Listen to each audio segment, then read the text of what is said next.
যে দেখা যাচ্ছে ইন্ডিয়া। বলেন তো এটা কোথায়? এত ভালো লাগছিল সেদিন, এত এত পাখির মেলা, সবগুলো পাখি নদী থেকে তাজা মাছ ধরে খাচ্ছিল। তাদের জন্য তো এটা বারবিকিউ হচ্ছিল তখন। ইভেন আমাদের লোভ লাগাচ্ছিল, তারা কাঁচা মাছ তুলছে খাচ্ছে, তুলছে খাচ্ছে। আর এখানে বাদুড়ও ছিল। অ্যাকচুয়ালি বাদুড় দিনে চোখে দেখে না, রাতে তারা দেখতে পায়, এই জন্য রাতে তারা ওইখান থেকে মাছ তুলে নিয়ে খায়। আল্লাহর কি অশেষ রহমত, আল্লাহ সবার রিজিকের ব্যবস্থা করে দেয়।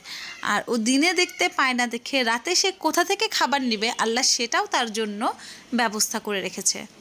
অবশ্যই আমরা আল্লাহর কাছে সব সময় শুকরিয়া আদায় করব সব কিছুর জন্য, একদম A to Z।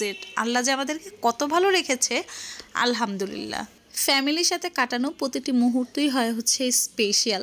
তো আমরা যখন সবাই একসাথে থাকি, প্রতিটি মুহূর্ত, প্রতিটি দিন আমাদের জন্য স্পেশাল। আর আমেনার কথা কি বলবো, আমেনা যদি তার মাম্মামকে পায় তাহলে দুনিয়ার আর কিছু লাগে না তার। আমাকেও ছেড়েও তার মাম্মামের কাছে 10 দিন থেকেছিল সে একা। তো বুঝেই নেন মাম্মামকে সে কতটা ভালোবাসে। যেখানে মাম্মাম আছে তাহলে সেখানে তার অক্সিজেন আছে, সেখানে তার আর কিছুই লাগবে না।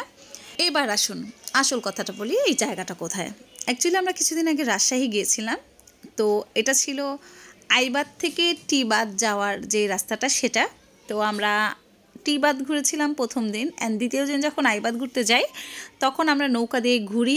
আর ঘুরে এত সুন্দর দৃশ্যগুলো আমাদের চোখে পড়ে, এই পাখির মেলাগুলো দেখে আমাদের অসম্ভব ভালো লেগেছিল।